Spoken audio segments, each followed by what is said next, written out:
the lesson I've got for this one, if it looks like a red flag, speaks like a red flag, and acts like a red flag, it's a red fucking flag. I don't think I have ever despised a groom on Married at First Sight more. Do you know what irritates me more than anything about him? Welcome to the Date with Confidence podcast, a place to come for dating advice, support, and stories that'll either fill you with hope or relief that your dating experience wasn't as bad as it could have been. With practical episodes that'll provide you with easy to implement tips to help you feel confident AF on your next date, alongside lighthearted catch-ups where your host Rebecca, that's me by the way, shares her own experience dating after 4 years of the single life. You are guaranteed to end each episode feeling less alone in your dating struggles, empowered to never settle again, and confident that the best is yet to come. And if it all falls to shit, there's a special first season dedicated to breakups. You are welcome, my friend. Subscribe, review, and share with your single friends. Let's talk about Married at First Sight. I don't know about you, but I am obsessed with Married at First Sight Australia. And last season, I don't think I watched season 10 because I specifically said to myself, I'm not going to watch any of season 10 episode because I know that as soon as I watch one episode, I am sucked in, and that is me for however many weeks it's on. However, season 11, I got sucked in. There was nothing on the TV one night. I flicked it over and then that's it, hook, line, sinker. Now I am addicted and obsessed.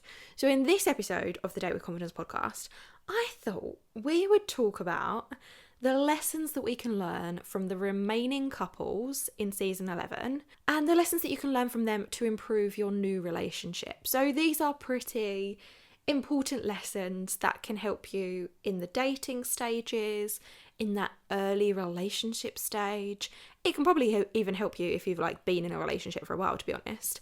But there's a lot to unpack. There's a lot that we can learn from the mistakes that these couples have made. And maybe not even mistakes. Some of them are mistakes, but there's just a lot of lessons that we can learn. And I thought that would be a really fun episode to record. So I believe there are 8 couples remaining. So we've got Tim and Lucinda, Tim and Sara, Tristan and Cassandra, Richard and Andrea, Ridge and Jade, Jonathan and Lauren, Jack and Tori, and Jayden and Eden.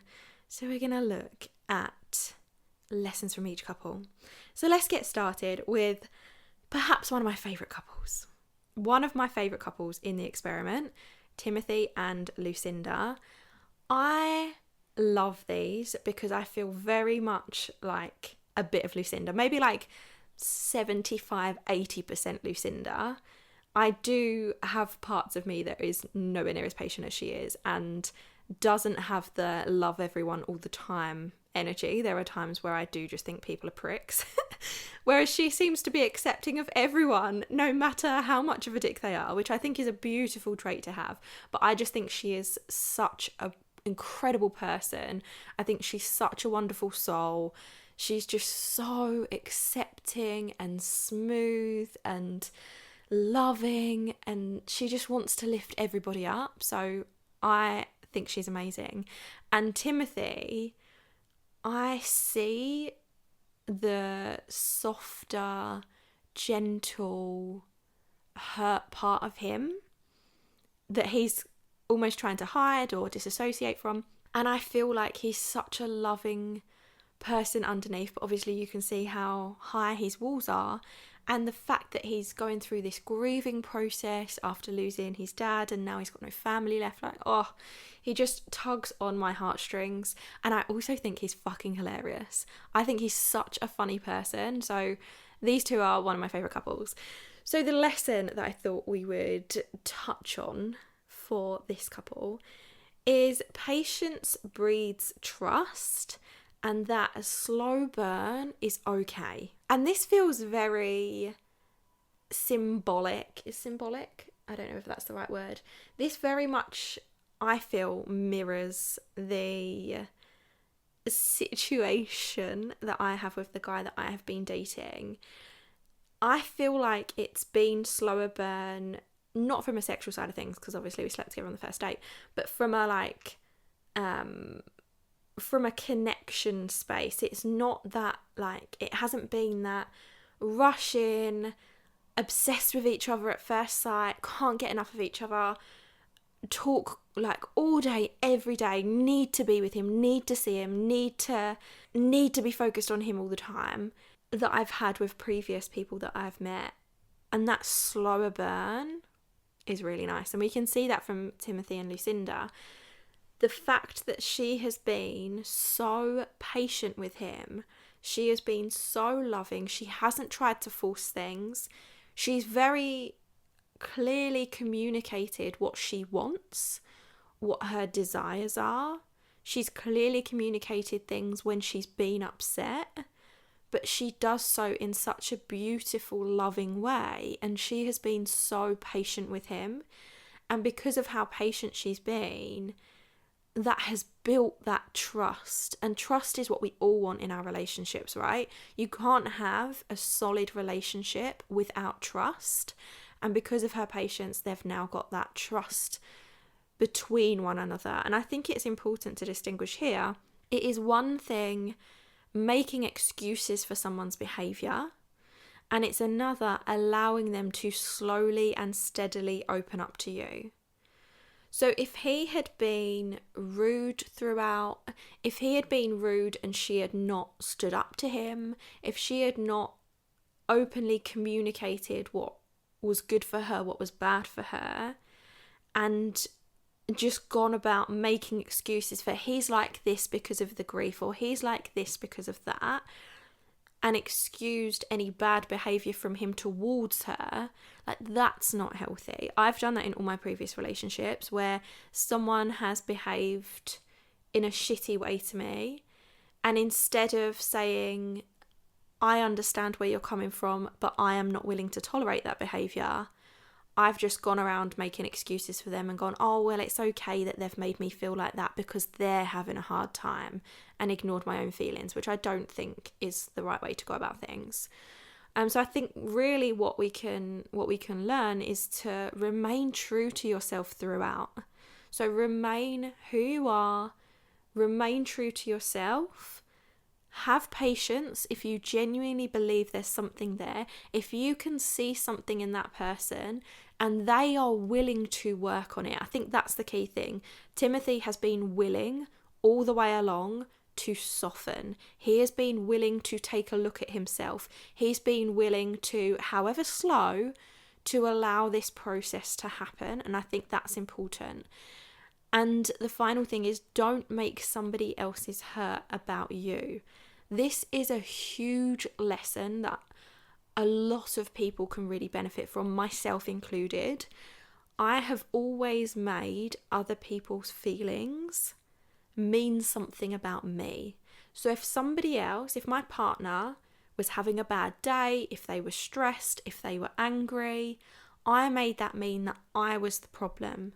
And rather than allowing them to process whatever they were going through in whatever way they needed to, my behaviour changed. So I would either become short with them, I would be a bit snappy because I felt like they were taking their stress out on me, I would completely shut down and not want to speak to them, or I would end up in an anxious, frozen state because I was telling myself that their being stressed was a problem for me. Lucinda hasn't done that. Whenever Timothy has shut down, whenever he's been upset, if he's perhaps lashed out or behaved a certain way, she hasn't adopted that to mean that she's the problem. She's allowed him space for his emotions. And actually, this is something that isn't in my notes, but she allows him his space and his time. But then she is there to reassure him and say, I am here for you.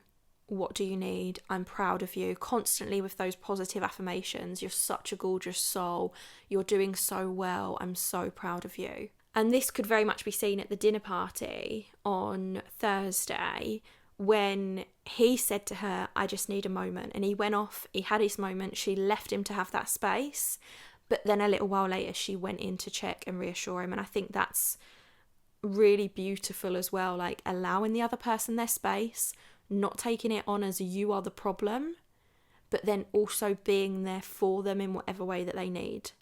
And in return, Timothy has very much learned to trust Lucinda and has slowly and surely and steadily started opening up to her. So he's been willing to put in the work as well, which is another lesson I think we can all learn. Then on to Tim and Sara.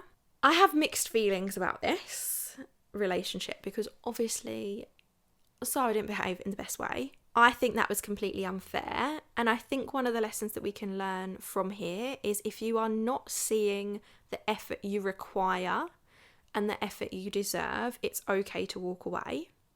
I know that Tim didn't walk away, but for me, it would be really hurtful if I had planned a date and then my partner was like, oh, I can't come, I'm too hungover. I would be really hurt. And if it happened 3 times, I'd be like, do you know what?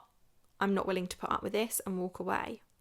However, if you're in a scenario with someone and they do something that hurts you, or they do something that breaks your trust or impacts your relationship in those early days, if you choose to stay, you have to be willing to let go of the past.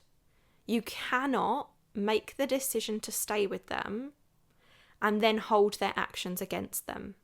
You are either in or you are out. Because holding on to that resentment, holding on to that anger or that hurt is only going to negatively impact your relationship moving forward. We can see again at the dinner party on Thursday, Tim has made his decision. He has decided to stay with Sara.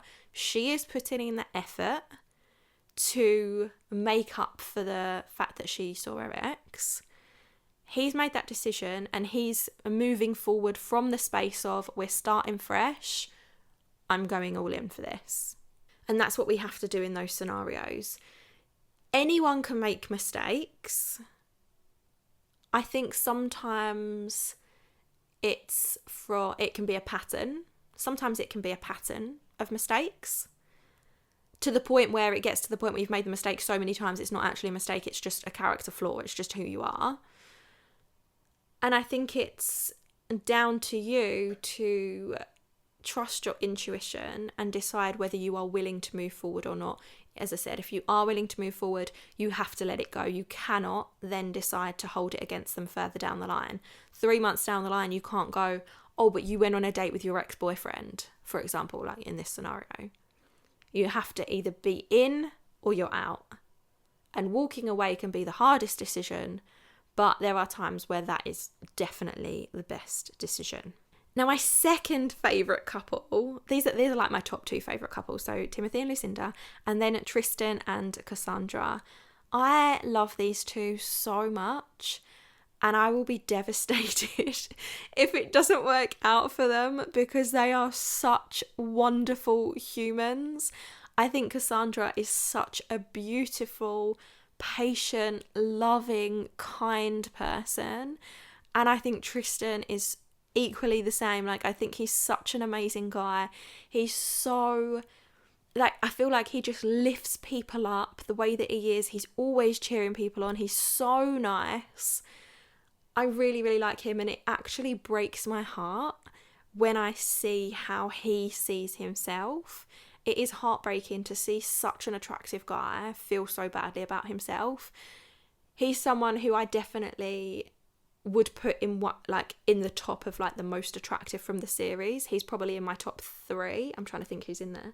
Yeah, he's probably in my top 3, top 4 of who are the most attractive of the series. So seeing the fact that he doesn't see that himself is heartbreaking. And the lesson that we can learn from them, particularly from Tristan, is that your self-confidence can massively impact your love life. Massively impact it. He was willing to walk away from someone who is saying to him and so loving to him and such an amazing person to him because he didn't feel that he deserved it because his self-confidence is low. Don't lose someone amazing by not believing that you deserve them. Don't let your anxiety negatively impact your relationship. And this is very much, this low self-esteem, low confidence is very much a you problem. It is not somebody else's responsibility to make you feel confident in yourself. And you can see that from Cassandra and Tristan. You can see the way that she wanted to hug him, the way that she affirmed how attracted she was to him, the way that she'd say kind things to him all the time, the compliments that she'd give him constantly. He was so in his head that he couldn't absorb that. So no matter what anyone would do, no matter what anyone does for you, no matter how anyone else treats you, if you don't do that work on yourself, you are never going to believe it. And if you don't believe it, then you're at risk. You're at risk of losing what could be a beautiful relationship. I mean, obviously, this is the Date with Confidence podcast. I'm a confidence coach. Confidence is something that I will talk about all day, every day. It's something that I'm so passionate about. It is crucial for you to achieve anything that you want in life, for you to get everything that you desire in life. And it is so crucial when you're entering a new relationship, especially. You have to have the confidence in yourself to handle any obstacles that come up in the early days, to ensure that you're not relying on this other person to make you feel good in yourself, to validate you constantly. Nobody wants to get into a relationship with someone that needs constant reassurance, because it is exhausting, and it gets to the point where you say the same thing over and over again and it's not heard and it's not received, and then you're like, what am I doing? Like, it's draining trying to lift someone up all the time. Now, I'm not saying that there are not moments where it's okay for your confidence to dip. Of course it is. I teach the 90-90 mindset concept, and the first core principle of that is that 100% confidence 100% of the time doesn't exist. We work towards creating 90% confidence 90% of the time, because that is realistic, and that allows you that 10% of time where your confidence is low. If you're on your period, for example, or in the lead up to your period, if you have had a knockback at work, if you're feeling a bit rejected for whatever reason, of course it's okay to have moments where you do need that external validation and where you do need that external reassurance from your partner. But not working on your self-confidence can massively impact your love life, and it can destroy what could be a beautiful relationship with someone. And I think if you take anything away from this episode, please let it be to actively and consciously work on creating more confidence on a daily basis. I've got a ton of resources that can help you with this. You'll find them all in the show notes. But that is so key for you. When you are confident in yourself, you can handle anything. You will show up so much better for your partner as well. Next up, we have Richard and Andrea. I loved these to begin with, and I was like, oh my god, it's so nice that they've got that connection. And then there was that moment where Richard obviously spoke quite... I don't even know what he said. Like, I can't even remember. They keep doing the flashbacks. I can't remember what it was that he said on the couch that gave Andrea the ick, but whatever it was, he obviously spoke very openly about their sex life, which was a boundary that he crossed. And a bit like Tim and Sara, actually, they've decided to stay together and he's committed to working on it, but there's still that bit that she can't let go. And I think in these scenarios, if you choose to stay with someone, you do have to make the commitment to let that thing go. And I understand why her walls were up. I completely get it. And at the same time, the biggest lesson we can learn from these two is communication is everything. The way they communicate is not the best at all. It irritates me so much the way that Richard talks over Andrea when she is trying to get her feelings out, when she's trying to say, this is how I feel. She's not attacking him, but she's trying to explain her feelings, and he's talking over her and telling her that she's wrong. That pisses me off no end, because I've had so many men do that to me. It's not okay. He needs to be willing to listen. And the lesson that we can learn from this is you have to be willing to listen without being defensive, or you will push the person away more. Now, nobody likes hearing negative feedback. Nobody likes to admit when they have hurt someone else's feelings. It impacts our ego. It makes us feel shit about ourselves. Of course, we are going to be defensive. But when you are in that defensive attacking mode, you're not hearing what the other person has said. You have to let your ego go, and you have to be willing to sit and listen and hear them. And then you have to be willing to try and understand from their perspective. Now, there's a good chance that you won't always understand where they're coming from, but people want to be heard in a relationship. That is the most important thing.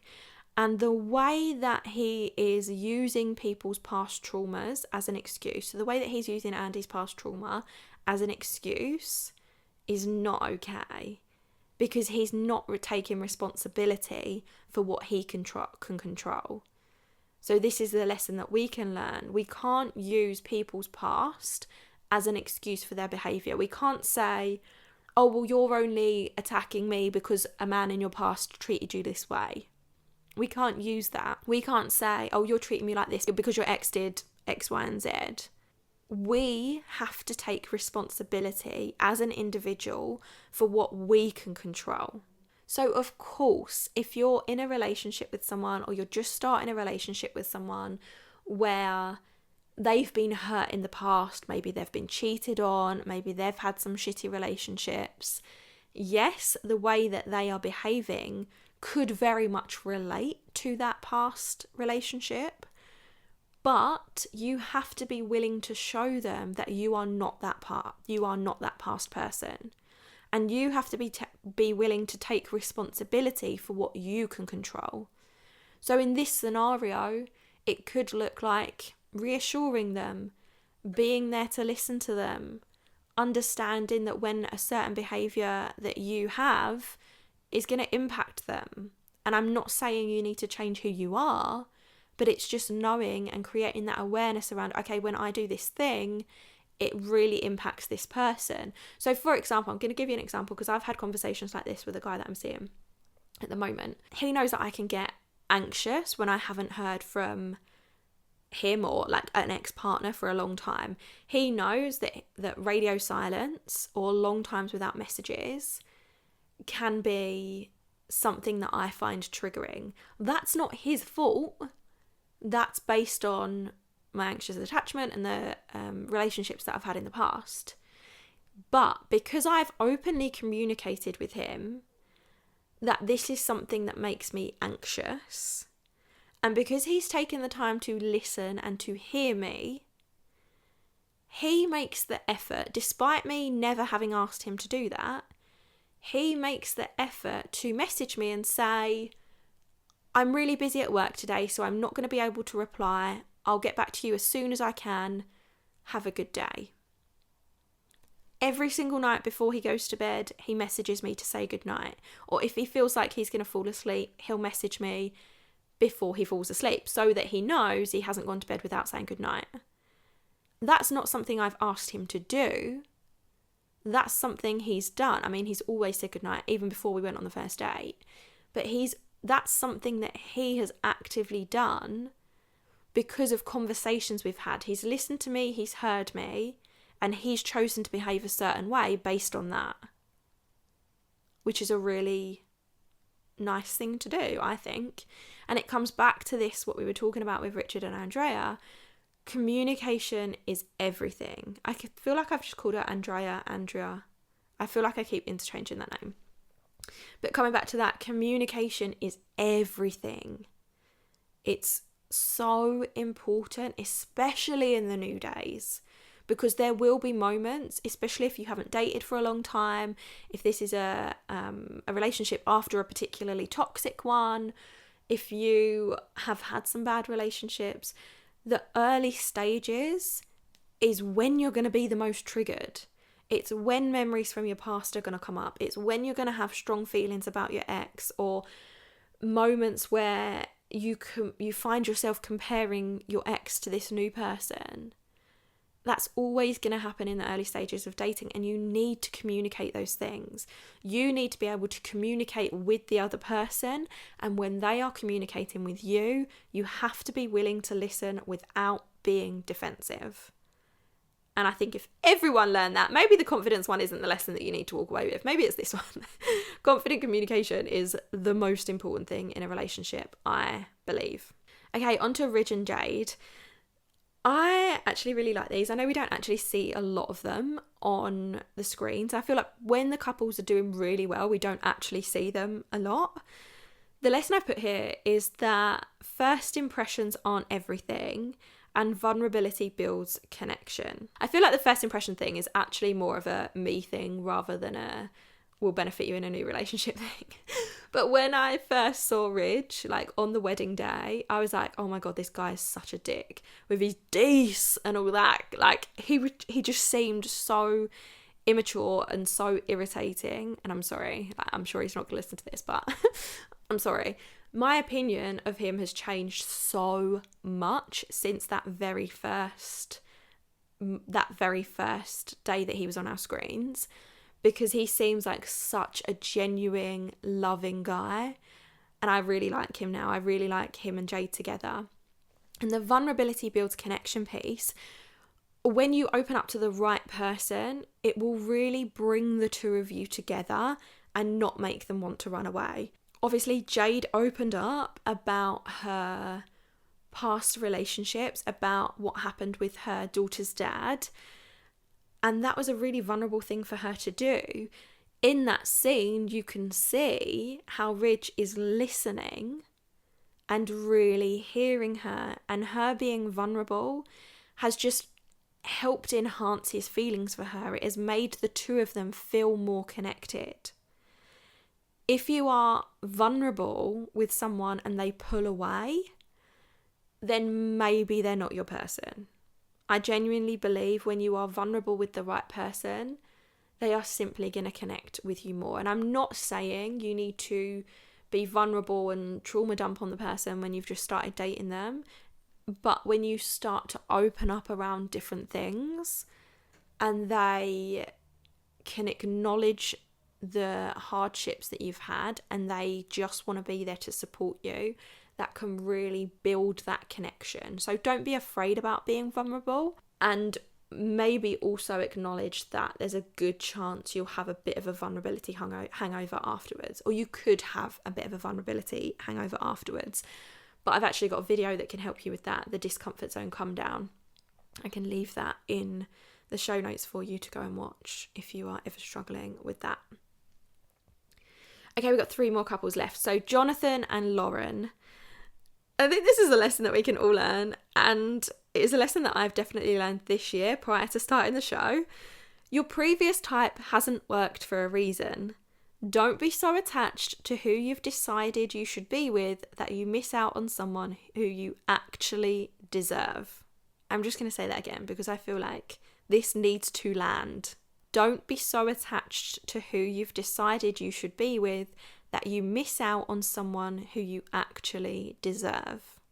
As we can see in Married at First Sight, when Jonathan and Lauren first matched, she was very much like, we don't have the banter, he's not taking the piss out of me, I don't feel like there's a connection, he's not this, he's not that, my type is normally this, these are the types of guys I go for, this is not him. But as the seasons have progressed, and she obviously got called out on that, she's given him a chance, and now their connection has deepened.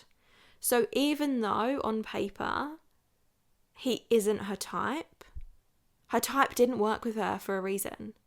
Just like your type didn't work for you for a reason. My type definitely hasn't worked for me. And I felt like this when I started dating the guy that I'm seeing. He is not, like, on paper my type.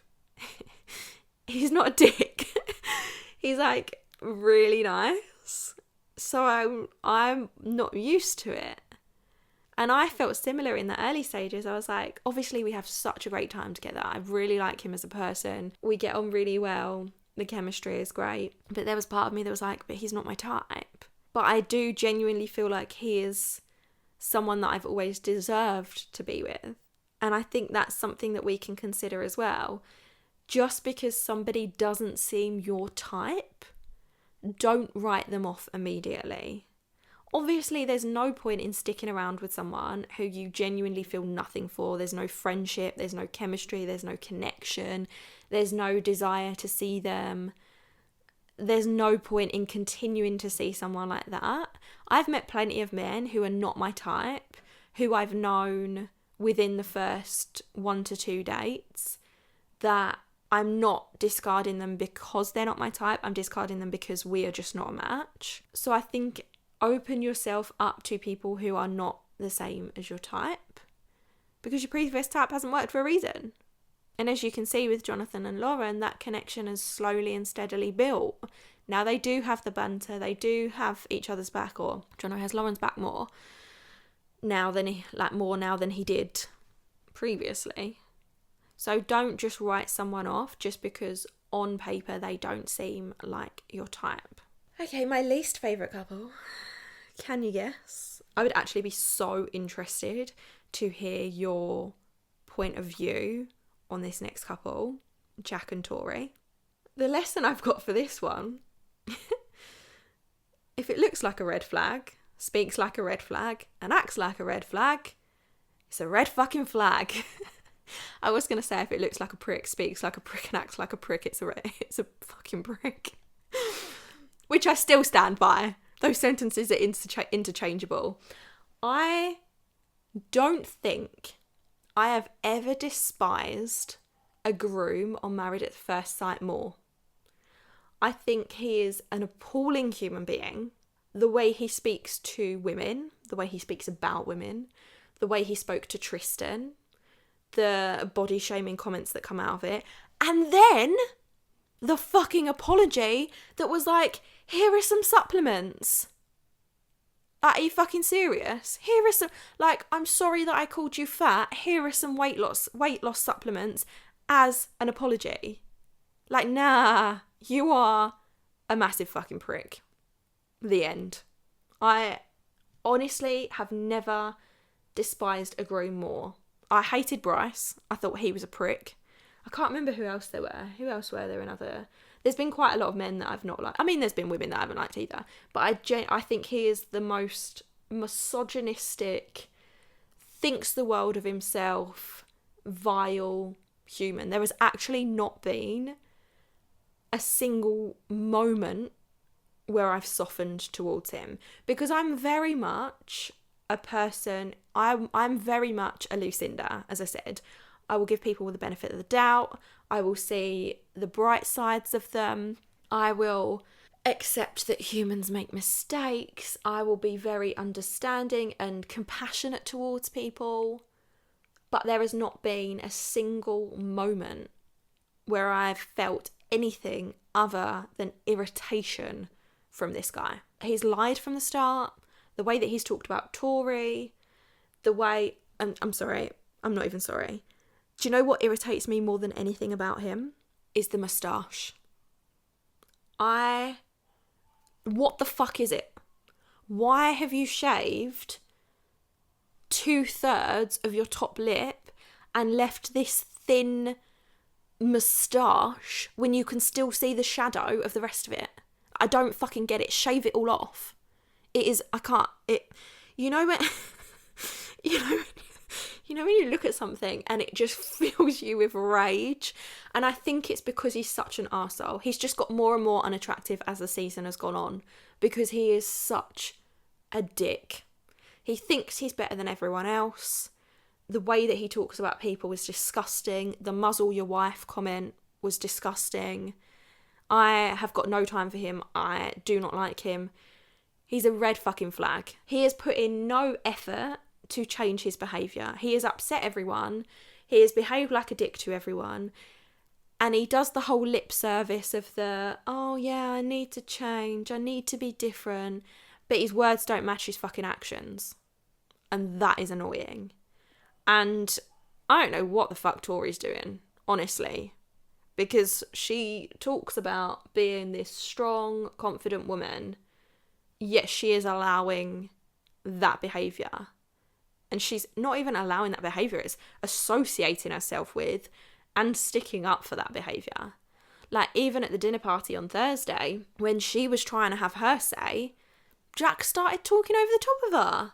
Like, that's so fucking disrespectful. How can you continually support someone who gives you zero respect? Like, I don't care what it's like behind closed doors.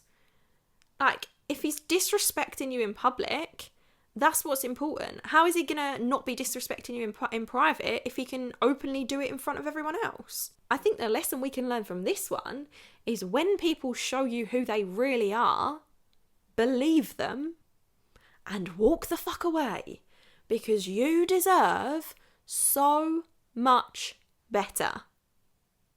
He infuriates me. And I wouldn't be surprised if he fucked her off at the end of the episode. I wouldn't be surprised if he was like, nah, I'm walking away at final vows, if they make it to final vows. I think as well what makes it worse is he knows how into him Tori is.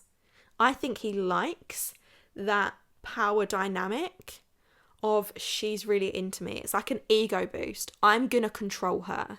I think it was even on their wedding day, he said something that was controlling around like how he was gonna I think he said something about her being like a strong woman or like a strong personality, and how he was gonna change that or something along those lines. It was a really, again, misogynistic, controlling sentence. And the way that he sits on the sofa and like holds onto her neck, like just everything about him is controlling. It's misogynistic. It's disgusting. If somebody is treating you, if you come across a Jack and you have just got into a new relationship with a Jack, walk the fuck away now, because it is only going to end badly for you. The end. Rant over. My blood's boiling. Okay, the last one. The last one, of course, is Jayden and Eden. These two have been steadily consistent since the beginning. I really like them. I don't necessarily like the way that Jayden's behaved sometimes, because I think having a go at Timothy was a shitty move. I mean, I love Timothy, so there we go. But I think telling him that he needed to move his relationship quicker with Lucinda, I don't agree with that. Just because you're in your like bubble of love with Eden, great. I don't think he had any place to be telling Timothy what Timothy's relationship looked like. And I do think that could maybe be an age thing, because obviously he's only 27, and I know what I was like in my 20s. Like, I had those really I had those rushed relationships, or those like, not love at first sight, it was definitely lust at first sight, but those like intense, head over heels, full steam ahead, romantic as fuck, swept me off my feet relationships in my 20s. So I understand where he was coming from.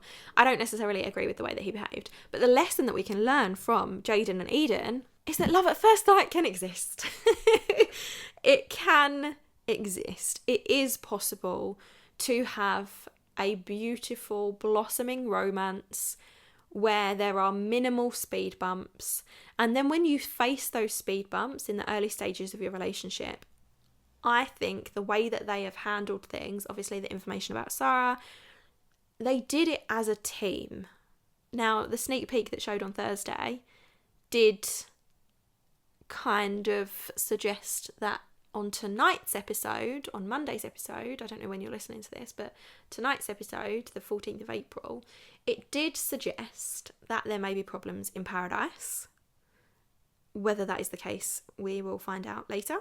But so far, the way that they have both shown up to this relationship from the beginning, they have had each other's backs, they have been a team, they have continually done nice things for each other, they have been open to love, despite both coming from traumatic breakups previously, despite coming from those past relationships where they were cheated on, despite having all that baggage from their past. They both chose to go into the relationship very open and willing to work on things together. Then when they had the letter writing thing and Jayden had confessed to sleeping with his ex's friend to kind of get back at her for the cheating. The way they communicated through that, and the way that Eden then chose to move forward, again, coming back to what we said about Tim and Sara, Eden made that decision to stay with him and then left it. She didn't keep bringing it up. She hasn't held it against him. They communicate well. They are both equally as willing to put their all into the relationship. And I think that is what is so important when starting a relationship. The willingness to learn about each other, to connect with each other, to communicate with each other has to be there from both parties for it to blossom into a beautiful relationship. So I hope you enjoyed this episode. I thought this would be quite a fun one to talk about. I hope that you've enjoyed it. I'd love to hear from you. Go to datewithconfidencepodcast.com/contribute to share your feedback on these lessons and to tell me what you think about the MAFS contestants this year. Contestants? Is that what we're calling them? Tell me what you think about the MAFS couples this year, because I would love to know whether we share the same views, or are you like a diehard Jack fan? I'm really hoping not. I mean, I won't hold it against you, but I really hope you're not. I really, really, really hope you're not. But feel free to challenge what I've suggested. Feel free to challenge what I've shared in here. I'm always up for an open conversation. I'm a very open-minded person, and I love to hear other people's perspectives because it really opens my mind up to new ways of thinking. I've actually got an episode coming for you very soon around an alternative perspective on the love languages after a conversation I had with a guy that I'm seeing last week, where he was very much like, love languages are bullshit. And we had quite an in-depth discussion about it that really opened my mind up to a new way of looking at things. So I'm always up for, differing opinions, differing points of view. You can contribute via that form, or you can always send me a DM on Instagram. I'm at RebeccaLucyH, or you can DM the Date with Confidence podcast on Instagram as well, because we have our own channel there. Thank you so much for listening. If you have enjoyed this, please do me a massive favour. Please rate and review on iTunes or Spotify or wherever you're listening to your podcast. And please share this episode with someone that you know, either someone that loves Married at First Sight. Share it on your social media. Share it with your single friends, wherever. I would love to grow this podcast more. Okay, thanks so much for listening. I will see you in the next one. Thanks so much for listening to the Date with Confidence podcast. I hope you've enjoyed this episode. Subscribe, rate and review, and share it with your single friends.